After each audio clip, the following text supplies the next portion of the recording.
sudah cukup itu, bahwa kita sudah mengenal wujud Allah itu. Nah, jadi kita tidak perlu melihat matahari, tidak perlu melihat gunung, tidak perlu melihat yang lainnya.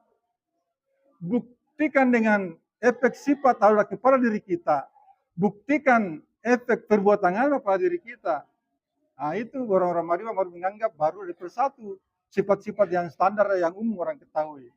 Kalau orang-orang yang ahli wilayah sudah naik ke levelnya lagi, sudah masuk yasau, sudah masuk ke rasa.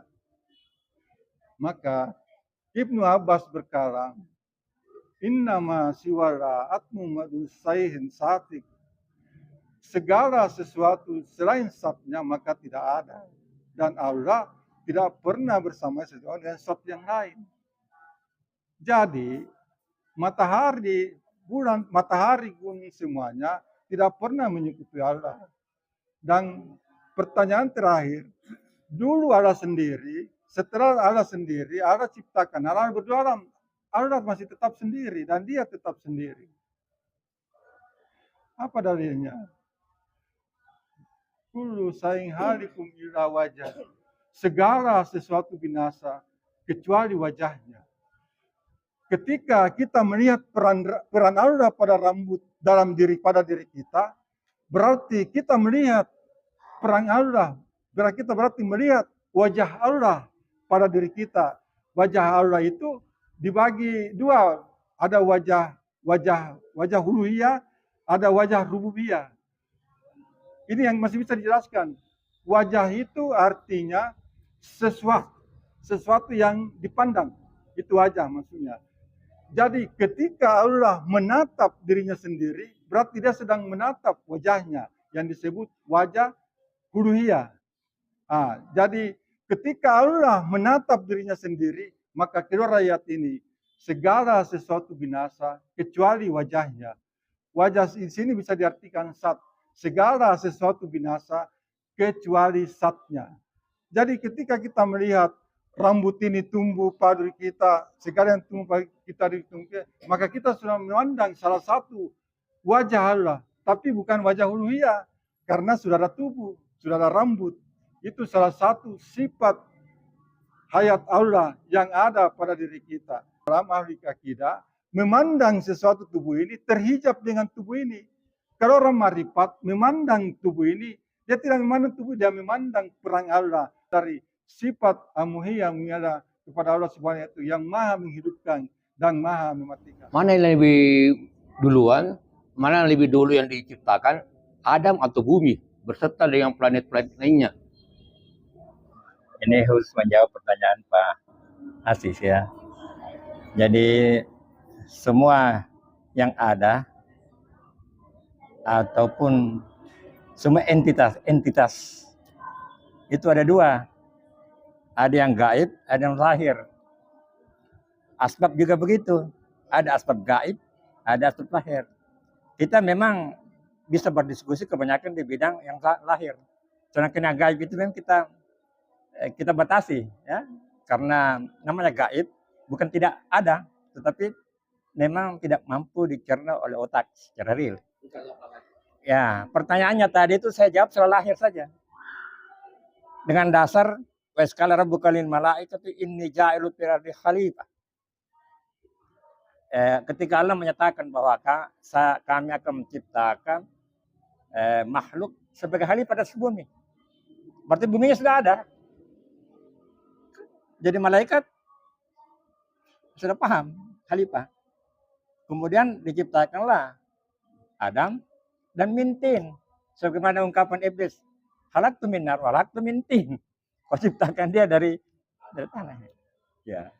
Jadi berarti bumi itu kan ada tanah di situ. Jadi dan secara logika, secara ilmiah, bumi ini usianya itu miliaran tahun, jutaan tahun. Proses mulai dari gas, Big Bang, kemudian setelah itu barulah alam menurunkan air, baru tumbuh-tumbuhan, binatang-binatang buas. Belum ada manusia, baru binatang. Lahir, diciptakanlah Adam itu setelah siap bumi ini. Ya. Jadi Adam itu diciptakan di belakangnya sebagai khalifah. Jadi penelitian itu bahwa bumi ini miliaran, proses miliaran. terjadi juga evolusi. Tetapi manusia Adam itu tidak terjadi dari evolusi binatang, tidak. Memang istimewa manusia. Karena hasil penelitian sampai sekarang ini ada rantai terputus. Jadi tidak bisa dibuktikan bahwa manusia itu berasal dari monyet. Tidak. Tidak bisa. Itu hanya teori yang dikembangkan oleh Darwin dan tidak bisa dibuktikan. Dan sampai sekarang tidak terbukti. Dan 4 agama ini, agama Samawi itu percaya bahwa kita dari Adam. Kemudian ilmu itu dari kata Ain Lam Mim. Alam, sama kata dasarnya sama dengan alam. Jadi sebelum ada manusia, bumi ini tidak ada yang bisa hargai, tidak bisa gunakan. Hadir manusia Adam barulah bisa. Makanya itu Ain Lam dan Mim sama kata dasarnya, alam dan ilman. Dan demonstrasinya iblis itu astagfirullah. Demonstrasinya Adam itu adalah menyebut nama-nama. Sebenarnya bukan menyebut itu, tapi sekarang buka dia menjelaskan bayan, dari kata bayan. Ya, jadi dikatakan di situ diperintahkan kepada Adam, ya Adam, anbiuhum, dari kata anbiu itu nun bab ya, penjelasan, bukan hanya menyebut. Artinya apa? Adam dan turunannya itu akan mampu memanfaatkan alam. Jadi mengetahui dan mampu menggunakannya. Karena dia mampu menjelaskan. Jadi bukan hanya sekedar menyebut nama-nama. Tapi menjelaskan. Dari nun, baya itu. Naba itu kan, makanya dikatakan bayan. Artinya penjelasan. Jadi Adam itu menjelaskan. Inilah demonstrasi ini. Bahwa pantaslah dia untuk dihormati. Jadi kata sajadah itu sebenarnya dalam bahasa Arab itu. Tidak berarti menyembah dia. Ketika Yusuf datang itu abahnya, bapaknya mamanya, kan dia sujud itu Yakub. Sujud itu Yakub dengan saudara-saudaranya. Sesuai mimpinya. Bukan berarti bahwa dia menyembah Yusuf, tidak. Itu penghormatan ala Mesir saat itu. Itu menghormat. Jadi iblis diperintahkan untuk menghormat kepada Adam. Tapi dia tidak mau, karena itu contoh bahwa yang membawa kita ke neraka adalah ego, takabur. Itu yang akan membawa kita ke neraka itu sebenarnya. Kemudian Adam itu alif, dal, dan mim. Itu berdiri, duduk, dan tidur.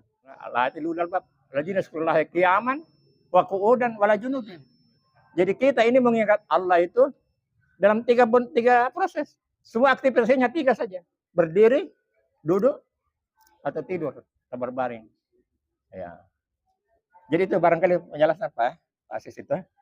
Jadi dari segi ilmiah, memang bumi dulu, baru Adam.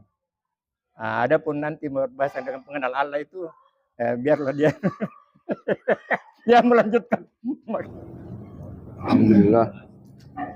Wassalatu wassalamu ala Rasulillah. Ya, terima kasih atas kesempatan yang kembali diberikan. Ya, terkait dengan pembahasan kita hari ini, ya saya kira ya ini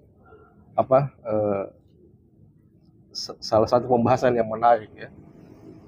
Ya, yaitu mengenal pencipta ya. Ini yang mungkin kurang dibahas di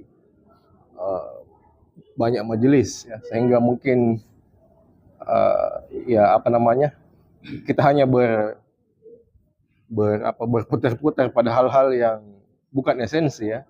Nah, ini kalau hal ini saya kira esensi ini memang hal yang harus kita ketahui.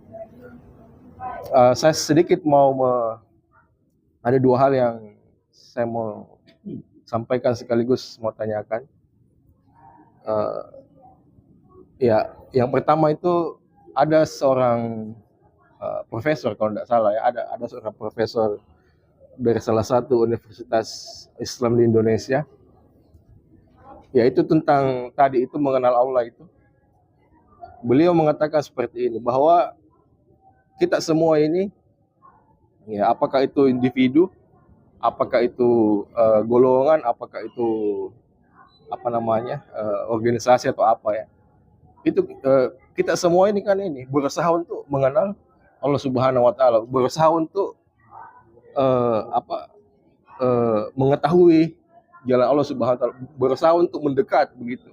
Iya, dan apa namanya eh, ada dari kita mungkin yang mengenal Allah kan Rasulullah sallallahu apa sahabat-sahabat terdahulu, karena sudah dijamin bahwa apa zaman telahannya dan setelahnya. Jadi ada dan setelahnya dan setelahnya. Ya sisanya itu ya baik ya. Ya, jadi apa mengenai Allah Subhanahu wa taala di zaman Nabi dan zaman setelahnya dan setelahnya. Hanya meraba-raba saja ya terhadap kebenaran, ya terhadap Allah. Kita hanya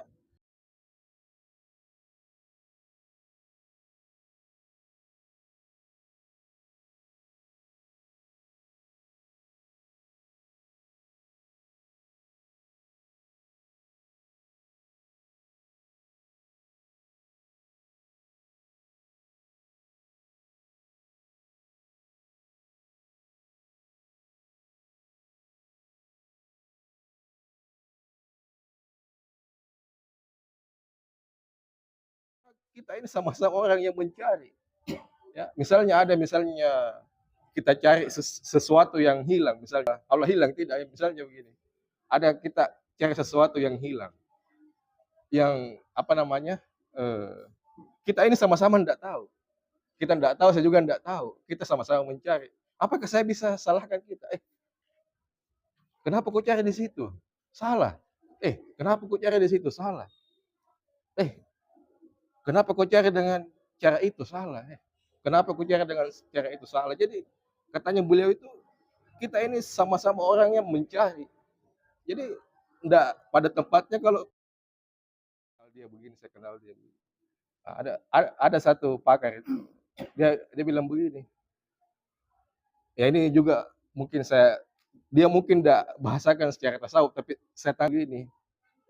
Ini pernyataan begini tidak bisa kita ambil kalau kita mengaku mengenal. Saya tahu dia itu begini. Belum tentu itu yang kita kenal dia seperti itu. Memang dia seperti itu, belum tentu. Kenapa? Dia bilang, karena diri kita saja belum tentu kita kenal. Ya, jadi bagaimana katanya kau mau kenal orang lain, sementara diri kamu sendiri kau belum kenal. Nah, saya kembalikan kepada tadi itu ada ini pembahasan, ada yang mengatakan bahwa siapa yang ingin mengenal Allah, kenal dulu dirinya ya. Jadi betul tadi ini yang dibilang ini pakar bahwa jangan kita mengaku kenal orang lain, kenal diri kita saja belum tentu. Ya. Ini katanya sebenarnya apa sebab di mana-mana musibah, sebab di mana-mana kekacauan karena banyak dari kita ini sudah tidak mengenal diri kita sendiri. Ya, dan kita mengaku-ngaku kenal orang lain, mengaku-ngaku kenal diri kita sendiri belum kita kenal. Lain juga terkait dengan tadi siapa yang mengenal dirinya dia mengenal Tuhannya. Nah, itu mungkin ada sedikit penjelasan. Wassalamualaikum warahmatullahi wabarakatuh.